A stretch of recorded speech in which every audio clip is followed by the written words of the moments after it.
in about 12 minutes. Michael Johnson, I think, just basically outstruck him. It wasn't some kind of terrible destruction, but the one guy was clearly better than the other, and he won. And my colleague Chuck Mindenhall wrote a sort of article, a little bit tongue-in-cheek, the next day. Some might call it mocking. I think that's not quite accurate, but nevertheless, not really taking a very sober, analytical tone with describing Artem Lobov's performance. If you want to read the article, you may. We'll tweet it out at MMA on SiriusXM. I encourage you, of course, to get your own perspective about it. But in any case, I read it and didn't think much of it. But then I noticed John Kavanagh, who is the coach of course, Conor McGregor, Artem Lobov, over at SBG in Ireland. He wrote a long Facebook post about it, and I think about Artem Lobov generally, because Artem Lobov now sits, I think, at 13, 15, 1-1 in his career for a UFC fighter that is a problematic record. So it's a question of, not only is this guy losing fights, I think 3 in a row now, but he's also doing it at a time when he's on like either main event or co-main event slots often. Should he even be in the UFC? Should he be in those roles? These questions are beginning to get raised. Thank you for that, Luke Thomas. I have a response to that, but it's not going to be very definitive. Why? I need to come clean about something, man. I love MMA. I love the sport. I love it simply because it's a giant metaphor for life. You know, in life you are going to face the Michael Jordan of whatever profession it is you decide to go into.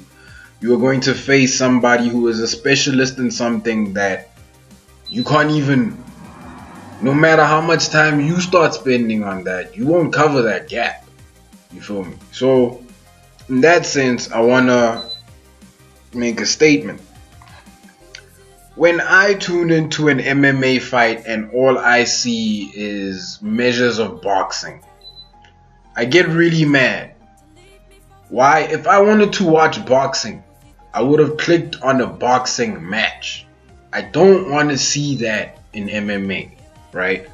Reason I'm saying that is, it doesn't take long for me to get annoyed in seeing that in MMA. It usually takes one 5-minute round of, you know, people feeling each other out in the ring and how in the octagon, and how they're doing that is through boxing. And the issue I have here with a bit with Michael Johnson, but Artem Lobov too, is the fact that most of that fight was boxing, right? Cool, whatever, you chose the martial art you want to use in that space. To answer Luke's question of should Artem be in the UFC or not, I don't know. His record should be the ultimate thing that proves if he should be in the UFC or not, right? I just have one gripe with MMA. Why is it that when we get to top 10 status, main event status of certain fights, you still now and then see fighters revert back to boxing? This is mixed martial arts. Shouldn't you be mixing it up? Just on the entertainment level, right? When I saw that Michael Johnson versus Artem Lobov fight, I wasn't particularly excited. I'm not an Artem Lobov fan. I've seen Michael Johnson fight, and none of his fights were ever boring to me. But this one was. Why? You guys went to a sport that is ultimately the encompassing of all martial arts, and you chose, at least in one opponent, Artem, chose to stick to one martial art, and that whole fight. I will admit to this too, I didn't watch that whole fight simply because by the end of the first round, I was pissed off at the fact that these people boxed for near 3-4 minutes, man. I don't want to see that. I really don't.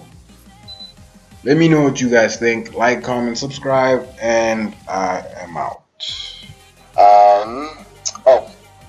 So this is a big deal for Asians around the world. That's huge. This movie, Crazy Rich Asians, it's top of the box office right now. It was a book too, right, Jim? Yeah. Did you guys read the book? Nah. It's about time Asians had a movie. This is the first time, right? There was a Take it easy. Rush Hour 1, Rush Hour 2. Big Trouble in Little Brandon, China. Brandon, that Come was on, Big one Trouble Asian in Little guy. China. Brandon, that was one Asian Rumble guy. in the Bronx. That was one Asian guy. Rumble in the Bronx. Listen, everyone listen.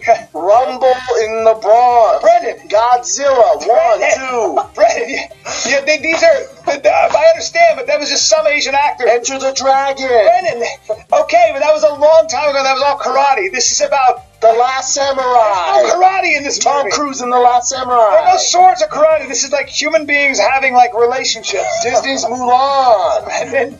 Brandon, Emperor's New Mulan is not Groove. Asian. It was Polynesian. God.